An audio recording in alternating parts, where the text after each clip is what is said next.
नमस्कार, मी राजेंद्र कुमार जाधव. दामाजी न्यूज मध्ये आपल्या सर्वांचे स्वागत. बातमीपत्राच्या सुरुवातीला पाहूया हेडलाईन्स. उजनी धरणात शिल्लक असलेल्या पाण्याचा साठा लक्षात घेता रब्बी हंगामासाठी कालव्याला पाणी सोडण्याबाबतचा निर्णय कालवा सल्लागार समितीच्या बैठकीत घेण्यात येणार आहे. यापूर्वी 20 जानेवारीपासून कालव्यातून पाणी सोडण्याच्या झालेल्या निर्णयाप्रमाणे पाणी सोडले जाणार नसल्याचे सांगण्यात आले आहे. कालवा सल्लागार समितीच्या बैठकीत उजनी धरणातील पाणी वापराचे नियोजन केले जाते. कालवा सल्लागार समितीचे अध्यक्ष जलसंपदा मंत्री गिरीश महाजन यांच्या अध्यक्षतेखाली झालेल्या बैठकीत रब्बी हंगामासाठी पाणी पाळीचे नियोजन करण्यात आले होते. कालवा सल्लागार समितीच्या निर्णयानुसार रब्बीसाठी दुसदया पाळीतील पाणी 20 जानेवारीपासून सोडण्यात येणार होते. मात्र 20 जानेवारीपासून कालव्याद्वारे पाणी सोडण्यात येणार नसल्याचे सांगण्यात आले. शुक्रवारी उजनी धरणात 35% पाणीसाठा शिल्लक होता. सोलापूर शहरासाठी भीमा नदीला पाणी सोडण्यात आले असून औज चिंचपूर बंधाऱ्यापर्यंत पाणी पोहोचण्यासाठी व आवश्यक पाणीसाठा होईपर्यंत धरणातील पाणीसाठा 30% येईल असे अधिकाऱ्यांनी सांगितले. आता पाहूया सविस्तर बातमीपत्र. उजनी धरणात शिल्लक असलेल्या पाण्याचा साठा लक्षात घेता रब्बी हंगामासाठी कालव्याला पाणी सोडण्याबाबतचा निर्णय कालवा सल्लागार समितीच्या वतीने सांगण्यात आले. ठळक मुद्दे. कालवा सल्लागार समितीच्या बैठकीत उजनी धरणातील पाणी वापराचे नियोजन केले जाते. रब्बी हंगामासाठी पाणी पाळीचे नियोजन करण्यात आले होते. 20 जानेवारीपासून कालव्यातून पाणी सोडण्याच्या झालेल्या निर्णयाप्रमाणे पाणी सोडले जाणार नसल्याचे सांगण्यात आले. निसर्गाच्या लहरीपणामुळे शेतकरी मेटाकुटीला आला असताना या आपत्तीने शेतकरी मोठ्या आर्थिक संकटात सापडला आहे. जनावरांना चाऱ्यासाठी ठेवलेला ऊस जळाल्याने महावितरणने नुकसान भरपाई देऊन शेतकऱ्यांना आर्थिक दिलासा द्यावा अशी मागणी शेतकरी रखमाबाई चौगुले यांनी केली आहे. महावितरणच्या अधिकाऱ्यांना आगीबाबत माहिती देऊनही त्यांनी पंचनामा करण्यास उशिरापर्यंत महावितरणच्या कोणत्याही अधिकाऱ्यांनी घटनास्थळी भेट दिली नसल्याचे शेतकऱ्यांनी सांगितले.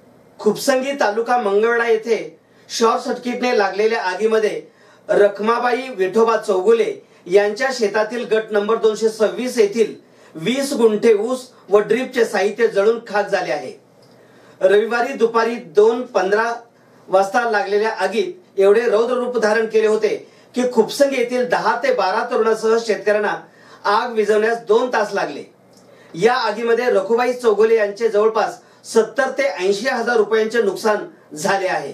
28 डिसेंबर रोजी जिल्हा रस्ता सुरक्षा समितीची बैठक संपन्न होऊन त्यामध्ये जिल्हाधिकारी डॉक्टर राजेंद्र भोसले यांनी अपघातामध्ये दिवसेंदिवस मृत्यूचे प्रमाण वाढत असल्याने त्यांना अटकाव करण्यासाठी सुरक्षेच्या दृष्टीकोने हेल्मेट वापरण्याची अधिसूचना काढली.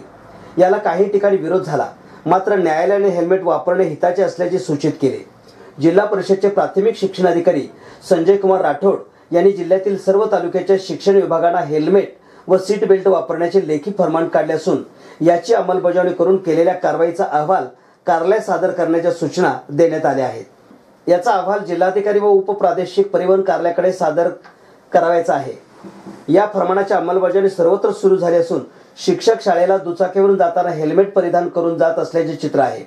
हेल्मेट वापरणे हे हिताचे असतानाही कायदा करून हेल्मेट वापरण्यास भाग पाडण्याची वेळ प्रशासनावर आली आहे. चांगल्या गोष्टी समाजात रुजवण्यासाठी वेळ प्रसंगी कायद्याचाही वापर करावा लागतो आहे. सन 1988 मध्ये महाराष्ट्र मोटार वाहन कायदा अंतर्गत हेल्मेट वापरणे बंधनकारक करण्यात आले आहे. विद्येचे माहेरघर म्हटलेल्या पुण्यासारख्या ठिकाणीही हेल्मेटचा मोठ्या प्रमाणात विरोध झाला. पगडी घालून दुचाकीस्वारांनी आंदोलन करण्याचा प्रकारही घडला होता. सोलापूर जिल्हा परिषद शिक्षण विभागाने जिल्ह्यातील प्राथमिक शिक्षकांनी मोटारसायकलून जाताना हेल्मेट व 4 चाकी वाहनातून प्रवास करताना सीट बेल्ट सुरक्षेच्या दृष्टीने वापरावे असे फरमान काढले असून याची अंमलबजावणी मंगळवेढा तालुक्यात सुरू झाली आहे. 28 डिसेंबर रोजी जिल्हा रस्ता सुरक्षा समितीची बैठक संपन्न होऊन त्यामध्ये जिल्हाधिकारी डॉक्टर राजेंद्र भोसले यांनी अपघातामध्ये दिवसेंदिवस मृत्यूचे प्रमाण वाढत असल्याने त्यांना अटकाव करण्यासाठी सुरक्षेच्या दृष्टीकोने हेल्मेट वापरण्याची अधिसूचना काढली. याला काही ठिकाणी विरोध झाला, मात्र न्यायालयाने हेल्मेट वापरणे हिताचे असल्याचे सूचित केले.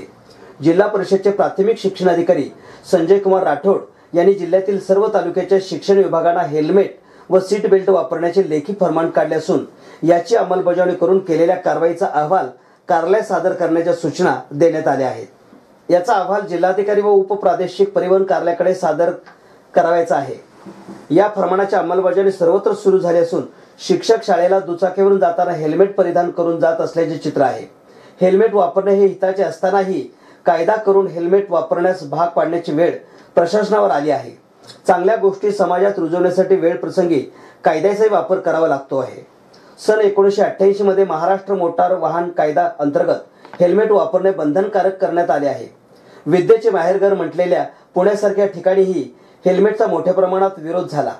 पगडी घालून दुचाकीस्वारांनी आंदोलन करण्याचा प्रकारही घडला होता. राज्यात 1 नोव्हेंबर 2005 पासून शासकीय सेवेत असलेल्या कर्मचाऱ्यांना नवीन अंशदान पेन्शन योजना लागू केलेली आहे. सदर पेन्शन योजना रद्द व्हावी यासाठी मोठ्या प्रमाणात आंदोलने केली जात आहेत. यामध्ये सर्व विभागातील कर्मचारी आपला सहभाग नोंदवून आंदोलन बळकट करीत आहेत.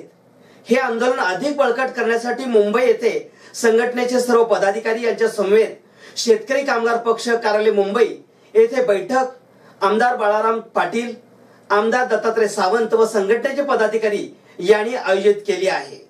यावेळी बोलताना आमदार सावंत म्हणाले की पेन्शनच्या मुद्द्याबाबत सर्व शिक्षक व पदवीधर आमदार सरकारला जाब विचारण्याचे काम करीत आहेत. आगामी येणाऱ्या अधिवेशनात आम्ही सर्व शिक्षक व पदवीधर आमदार मिळून नवीन पेन्शनच्या मुद्द्यावर सभागृह बंद पाडू असे प्रतिपादन आमदार सावंत यांनी केले. महाराष्ट्र राज्य जुनी पेन्शन हक्क संघटना गेली 3 वर्षे रस्त्यावरची लढाई लढत असून तेवढीच आक्रमकपणे आम्ही सभागृहातील लढाई लढू. जुनी पेन्शन हक्क लढ्याची जुनी पेन्शन मिळवण्याच्या दृष्टिकोनाने सकारात्मक बदल सुरू असल्याचे प्रतिपादन आमदार दत्तात्रय सावंत यांनी केले. आमदार दत्तात्रय सावंत यांनी 1 जून 2018 रोजी जुनी पेन्शन या विषयावर विचारलेल्या प्रश्नाला अर्थमंत्री दीपक केसरकर यांनी उत्तर दिले होते की DCPS योजनेतील त्रुटीबाबत अभ्यासगट स्थापन करणे विचाराधीन आहे. त्या अनुषंगाने 19 जानेवारी 2019 रोजी अभ्यासगट स्थापन केला असून त्या अभ्यासगटात पेन्शन हक्क संघटनेच्या प्रतिनिधी घेण्याबाबत पाठपुरावा करणार असल्याचेही आमदार दत्तात्रय सावंत यांनी म्हटले आहे. खोमनाळ ते मंगळवेढा या रस्त्यावर अज्ञात 30 वर्षीय इसमाचा कुजलेल्या अवस्थेतील मृतदेह आढळला असून याची नोंद पोलिसात आकस्मिक मयत म्हणून करण्यात आली आहे.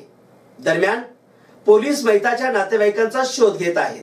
खोमनाळ नाक्यापासून पुढे वठारे वस्तीजवळ एक अज्ञात 30 वर्षीय तरुणाचा मृतदेह रस्त्याच्या कडेला कुजलेल्या अवस्थेत पडलेल्या तेथून मोटरसायकलून जाणाऱ्या इसमाने दिनांक 19 रोजी रात्र 10:30 वाजता पाहिले. ही घटना वाऱ्यासारखी परिसरात वेगाने पसरली. पोलिसात किरण मनोहर हजारे यांनी खबर दिल्यानंतर पोलिसांनी घटनास्थळी येऊन पंचनामा केला. हे मयत मागील 3 दिवसापूर्वी झाला असावा असा पोलिसांचा कयास आहे. त्या मयत इसमाच्या अंगावर पांढऱ्या रंगाचा शर्ट व काळी पॅन्ट असून उजव्या हाताच्या पोटरीवर बदामामध्ये S असे इंग्रजीमध्ये नाव गोंदवले आहे. खिलार जनावरांसाठी प्रसिद्ध असलेल्या माणदेशी आटपाडीतील 22 महिन्याच्या खोंडाने पिस्तुल्या याने आपल्या धन्याला 3,41,000 रुपये किंमत मिळवून देऊन कृतकृत्य केले आहे. दुष्काळाचा शिक्का मारलेल्या माणदेशात खिलार जनावरांचे संगोपन मोठ्या प्रमाणावर होत असते. अतिशय चपळ, काटक, कष्टाळू आणि कणखर असलेल्या खिलार जनावरांसाठी मोठी ख्याती आहे. घर प्रपंचाला दुय्यम स्थान देऊन जनावरांवर जीवापाड प्रेम करणारे अनेक खिलार पशुपालक या परिसरात आढळतील. उत्तम जनावरांची संगोपन करण्याची पिढीजात वारसा असलेली संतांची आनंदराव जाधव आटपाडी यांच्या पिस्तुले नावाच्या खोंडाने 3,41,000 रुपयांची किंमत मिळवून मालकास धन्य केलेच, पण माणदेशी खिलार जनावरांच्या दर्जेदार किमतीची परंपरा सत्यात उतरवली आहे. पांढरा आणि कोसा या जातीत मोजल्या जाणाऱ्या खिलार खोंडाच्या कोसा जातीतल्या खोंडाचा उत्तम पशुवैदास आणि शर्यतीसाठी विशेषतः उपयोग केला जातो. अतिशय देखणा रुबाबदार असलेल्या पिस्तूल या कोसा खिलार खोंडाची खरेदी हडपसर येथील प्रसिद्ध पशुपालक नितीन आबा शेवाळे यांनी करून पिस्तुल्याचा एक प्रकारे गौरवच केला आहे.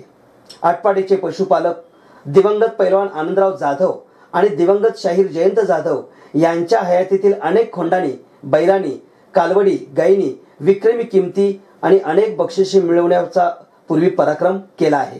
त्यांचेच वारसदार संताजीराव जाधव, संग्राम जाधव, प्रताप जाधव, विराज जाधव इत्यादींनी ही दैदिप्यमान परंपरा जोपासली आहे. अतिशय खडतर स्थितीतली माणदेशी खिलारांचे योग्य संगोपन व्हावे यासाठी शासनाने खिलार पशुपालकांना प्रतिवर्षी काही प्रोत्साहन अनुदान द्यावे अशी मागणी माणदेशातून होत आहे. पुन्हा एक नजर हेडलाईन्सवर. उजनी धरणात केवळ 35% पाणी साठा शिल्लक.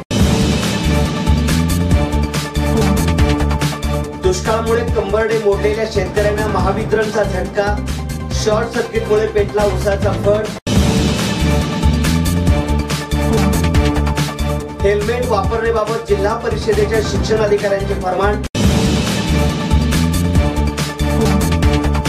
जुनी पेन्शन योजनेच्या विषयावर आगामी अधिवेशन, शिक्षक व पदवीधर आमदार मिळून सभागृह बंद पाडू, शिक्षक आमदार दत्तात्रय सावंत यांचा इशारा.